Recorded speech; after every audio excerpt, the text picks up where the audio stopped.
오늘 본문은 메시아에 대한 예언의 말씀입니다. 메시아 예언을 잘 알고 있는 유대인들에게 이 말씀은 사실 엄청나게 충격적이고도 이상한 말씀입니다. 왜냐하면 메시아는 어디로 와야 할까요? 어디로 오시는 게 맞을까요? 그렇습니다. 대답 잘 해주셨어요. 예루살렘으로 메시아가 오시는 게 당연한 겁니다. 예루살렘은 유대인 신앙의 핵심입니다. 예루살렘은 하나님의 선택, 자신들이 선택받았다는 것의 상징이지요. 하나님의 선택, 하나님의 보호하심, 하나님의 승리의 상징, 구체적인 상징이 예루살렘입니다. 실제로 성경에는 이에 대한 말씀들이 종종 나옵니다. 대표적으로 한 곳을 골라봤습니다. 한 말씀, 시편 128편 5절부터 6절 말씀 읽어드립니다. 여호와께서 시온에서 내게 복을 주실지어다. 너는 평생에 예루살렘의 번영을 보며 내 자식의 자식을 볼지어다. 절대로 무너지지 않는 예루살렘 성임을 말씀은 선포하고 있습니다. 멋진 아름다운 기쁜 찬양 들었는데 찬양에도 있지요. 거룩한 성 예루살렘 예루살렘. 예, 아시잖아요. 예, 거기까지 잘 아시잖아요. 찬양대 잘 하시는데 우리가 찬양에도 찬양합니다. 호산나 찬양하자. 예루살렘. 시편 135편 21절은 같이 읽지요. 시작. 예루살렘에 계시는 여호와는 시온에서 찬송을 받을지어다. 할렐루야. 하나님께서 거하시는 성전이 예루살렘이에요. 절대로 무너지지 않는 성, 멸망하지 않는 성. 그러니 메시아가 오신다면 당연히 예루살렘으로 오셔야 하는 것입니다. 이러한 사상을 전통적인 예루살렘 신학, 예루살렘 신앙이라고 표현할 수 있습니다. 전통적인 예루살렘 신앙에서 예루살렘은 하나님이 반드시 함께 계셔서 항상 승리케 하시는 곳입니다. 그러므로 예루살렘은 절대 멸망하지 않습니다. 실제 예루살렘은 미가 선지자의 이 시대에도 번영했고 안전했고 잘 나갔습니다. 그러나 미가 선지자를 통해 주님은 이렇게 예언케 하셨습니다. 오늘 본문 앞쪽 미가 3장 11절 말씀 제가 읽어드립니다. 예루살렘 도성의 지도자들은 뇌물을 받고서야 다스리며 제사장들은 삭슬 받고서야 율법을 가르치며 예언자들은 돈을 받고서야 계시를 밝힌다. 그러면서도 이런 자들은 하나같이 주님께서 자기들과 함께 계신다고 큰 소리를 친다. 주님께서 우리와 함께 계시니 우리에게 재앙이 닥치지 않는다고 말한다. 소개해드린 전통적인 예루살렘 신앙이 그대로 나타나고 있는 것이지요. 저 밑줄 그은 부분 다시 한번 읽어보겠습니다. 시작. 주님께서 우리와 함께 계시니 우리에게 재앙이 닥치지 않는다. 예루살렘, 우리가 어떻게 살든지 어떠하든지 예루살렘은 그런 곳이다라고 이야기하고 있는 것입니다. 그런데 12절 말씀, 놀라운 말씀이 나오지요. 같이 읽겠습니다. 시작. 그러므로 바로 너희 때문에 시온이 밭갈들 뒤엎어질 것이며 예루살렘이 폐허더미가 되고 성전이 서 있는 이 산은 수풀만이 무성한 언덕이 되고 말 것이다. 전통적인 유대인들의 신앙과는 완전히 다른 충격적인 말씀이 선포되고 있습니다. 100년 뒤 예루살렘 멸망을 예언했고 실제로 목격했던 예레미야 선지자는 이 미가 선지자의 이 예언을 그대로 인용했습니다. 예레미야서로 가볼까요? 26장 18절 말씀 같이 읽겠습니다. 시작. 유다 왕 히스기야 시대에 모레셋 사람 미가가 유다 온 백성에게 이와 같이 예언하였습니다. 나 만군의 주가 말한다. 시온이 밭 갈듯 뒤엎어질 것이며 예루살렘이 폐허더미가 되고 성전이 서 있는 이 산은 숲을만이 무성한 언덕이 되고 말 것이다. 다시 반복이 되고 있어요. 어떻게 예루살렘에 이런 일이 일어날 수 있을까요?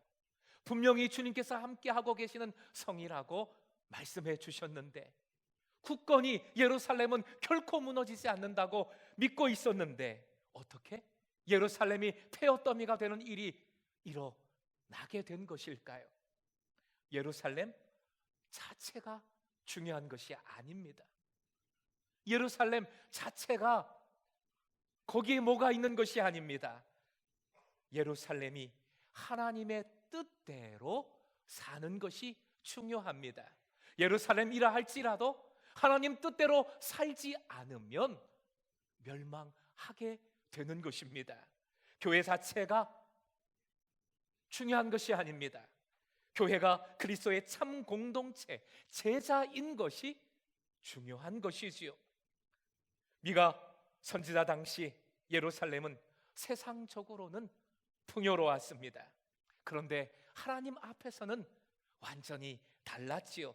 타락한 도성이었습니다. 특히 지도자들이 부패하고 타락했습니다. 영적인 지도자들이 하나님 앞에서 타락했습니다. 결국 하나님은 미가 선지자를 통하여 지도자들의 죄악을 지적하였고 예루살렘의 멸망을 선포케 하신 것입니다. 미가서의 말씀을 보면 심판이 강력하게 선포되지만, 그런데 말씀을 꼼꼼히 읽어보면 사실 핵심은 심판이 아니라 구원에 있는 것을 발견하게 됩니다. 하나님께서는 미가 선지자를 통하여서 구원을 선포케 하셨어요. 타락한 예루살렘은 철저히 멸망할 것이나 하나님께서는 메시아를 보내시고 그 메시아를 통하여 구원을 허락하신다 약속하셨고, 그 약속의 말씀을 선포케 하신 것입니다. 그 말씀이 바로 오늘 본문의 말씀입니다. 메시아는 타락한 예루살렘이 아니라 시골 베들레헴으로 오십니다. 베들레헴에서 탄생하십니다. 우리나라의 광주처럼 베들레헴도 둘 있기에 미가 선지자는 베들레헴의 옛 이름 에브라다까지 붙여서 어떤 베들레헴인지를 정확히 선포하고 있습니다. 후에 동방 박사들이 메시아를 경배하기 위해, 아기 예수님을 경배하기 위해 예루살렘으로 와서 헤롯을 만났을 때 이 말씀은 다시 확인이 됩니다. 마태복음으로 가봅니다. 2장 4절부터 6절 말씀. 2장 4절부터 6절 말씀. 4절 제가 읽어드립니다. 왕이 모든 대제사장과 백성의 서기관들을 모아 그리스도가 어디서 나겠느냐 물으니 이르되 유대 베들레헴 이오니 이는 선지자로 이렇게 기록된 바. 6절부터는 같이 읽죠. 시작. 또 유대 땅 베들레헴아 너는 유대 고을 중에서 가장 작지 아니하도다. 내게서 한 다스리는 자가 나와서 내 백성 이스라엘의 목자가 되리라 하였음이니이다. 아멘. 오늘 미가서의 말씀이 다시 복음서에 인용이 되고 있습니다. 이 예언의 말씀은 예수님 탄생 2000년 후를 살아가는 지금 우리들에게 예수님이 어떤 분이신가, 그리고 예수님 탄생의 의미가 어떤 의미인가를 확실하게 알려주고 있습니다. 풍요로운 나라들이 참 많죠. 우리가 좀 그렇게 풍요롭게 잘 살아봤으면 좋겠다. 부럽게 만드는, 도전을 주는 풍요로운 나라들이 있습니다. 그런 나라에서 이번 성탄 시즌에 벌어진 일입니다. 올해 벌어진 일이에요. W마트는 세계적인 유통회사지요. 세계적인 회사입니다. 그런데 이번에 제작한 성탄절 크리스마스 스웨터가 있어요. 한번 사진으로 만나보시겠습니다. 스웨터 그림이 눈에 보이세요? 어떤 그림이신지 아시겠어요? 지금 저 옆에는 저 스웨터에 대한 제품 설명이, 우리가 자세히는 보이지 않지만 설명이 쭉 되어져 있는 것입니다. 그 다음 사진을 한번 보여주시지요.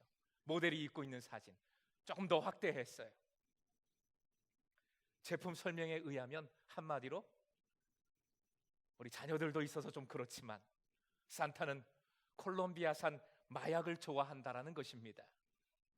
그러면서 산타가 마약을 흡입하는 모습을 그림으로, 도안으로 그려 놓은 거예요. 논란이 일자 이 제품 판매를 중단했습니다만 콜롬비아도 격분해서 국가 이미지 훼손에 대한 소송을 제기한 상태입니다. 저런 일이 벌어지고 있어요. 저런 일이. 풍요와 번영과 안전을 누리는 예루살렘의 어처구니 없는 모습입니다. 돈이 된다면 어떤 것이든 오케이인 것이지요. 반면 베들레헴은 유다 족속 중에 가장 작다 했습니다. 예루살렘과 그리 멀지는 않아요. 10km 정도 떨어진 곳인데, 그런데 예루살렘에 비하면 시골이고 전혀 중요하지 않은 곳입니다. 그런데 예수님은, 메시아는 이 베들레헴으로 오셨습니다. 낮은 곳이지요.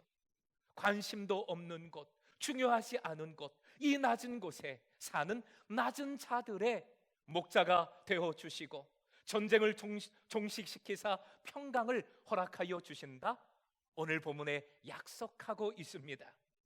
오늘 본문에 나타난 메시아의 모습, 이렇게 정리를 해봅니다. 스크린 보시고 읽어보겠습니다. 시작. 낮은 곳으로 임하시는 메시아, 낮은 자들의 목자가 되시는 메시아, 낮은 자들에게 평강을 주시는 메시아.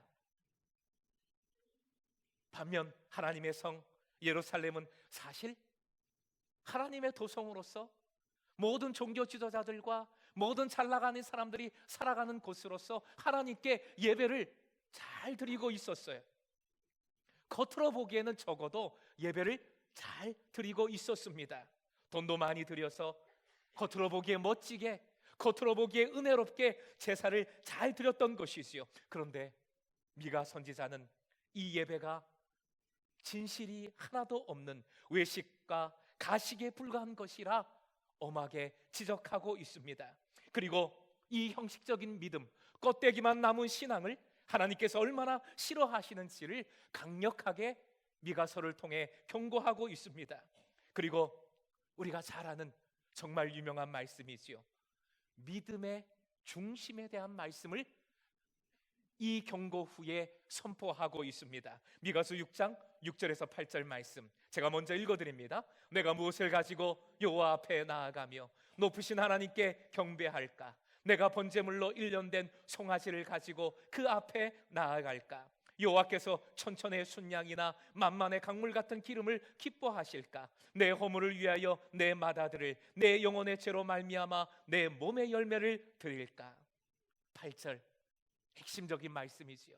같이 읽겠습니다. 시작. 사람아, 주께서 선한 것이 무엇임을 내게 보이셨나니 여호와께서 내게 구하시는 것은 오직 정의를 행하며 인자를 사랑하며 겸손하게 내 하나 함께 행하는 것이 아니냐.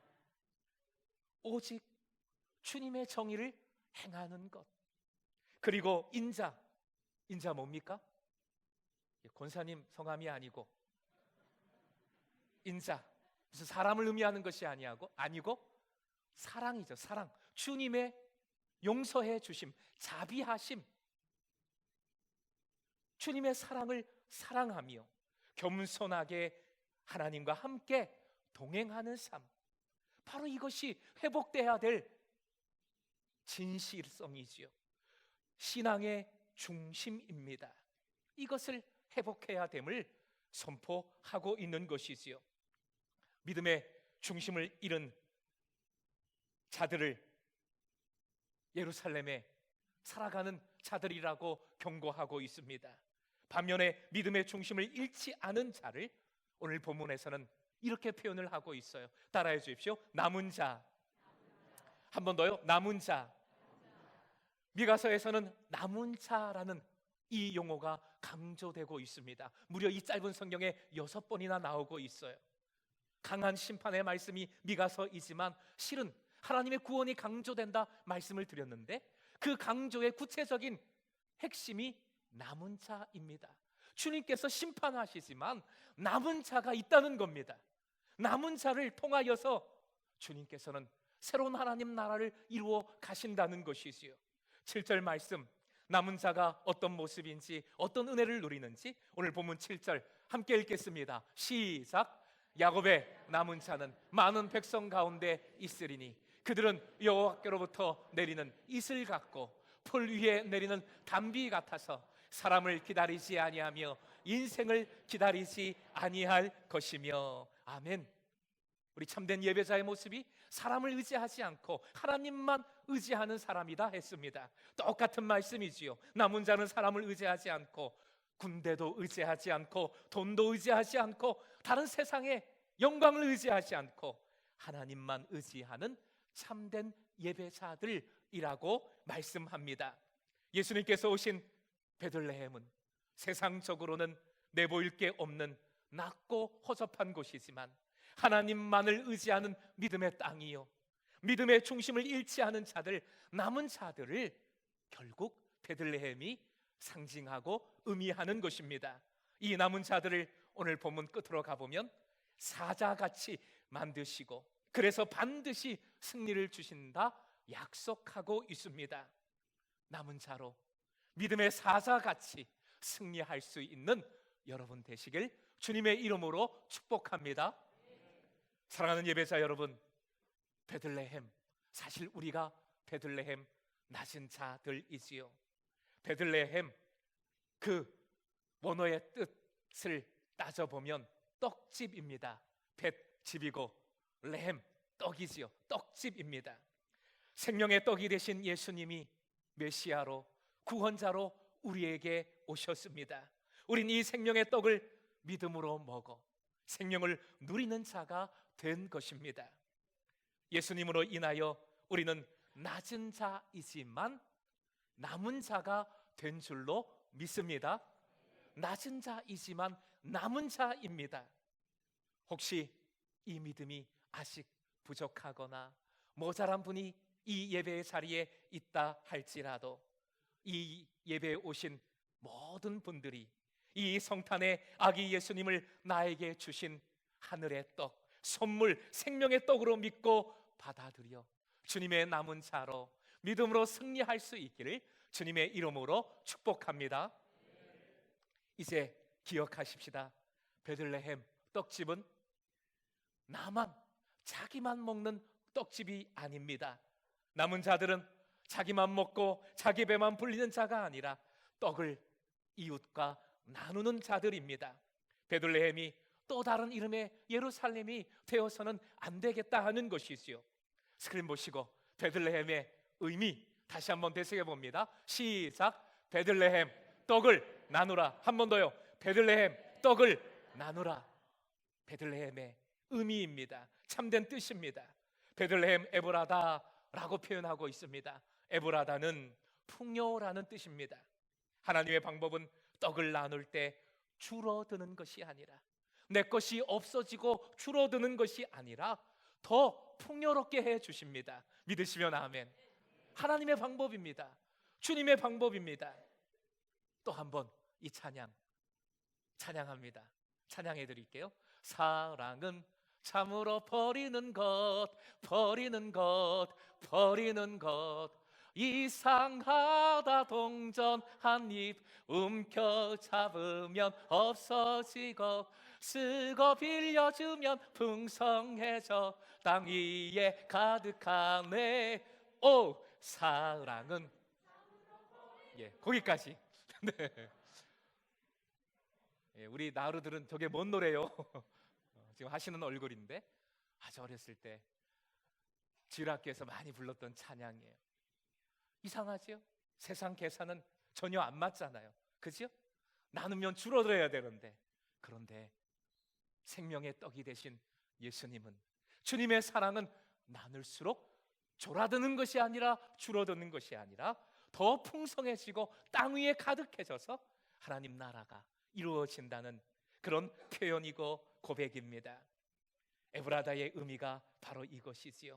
이 땅에 오신 성육신이라고 하죠. 성육신의 사랑을 함께 나누면 사랑은 더 풍성해집니다. 에브라다의 뜻 책을 보시고 다시 한번 새기겠습니다. 시작. 에브라다 나누라 더 풍요로워진다. 한 번 더요. 에브라다 나누라 더 풍요로워진다. 예루살렘의 삶과 신앙은 이제 버리십시다. 즉 세상 영광으로 가득한 것, 하나님 앞에 거짓과 가식과 형식만 가지고 있는 신앙은 이 성탄절에 필요 없습니다. 예수님은 베들레헴으로 오십니다. 베들레헴에 오시어 우리의 생명의 떡이 되어 주신 주님을 진심으로 전심으로 사랑하는 참된 예배자가 되십시다. 그리고 주님의 사랑으로 사랑하고 섬기고 전함으로 이 어두운 시기에, 이 영적으로 어두운 시대에 예루살렘 세상을 베들레헴으로, 즉 하나님 나라로 만들어가는 우리 금성 공동체, 이 자리에 함께 예배하는 모든 예배자 되시기를 주님의 이름으로 축원드립니다.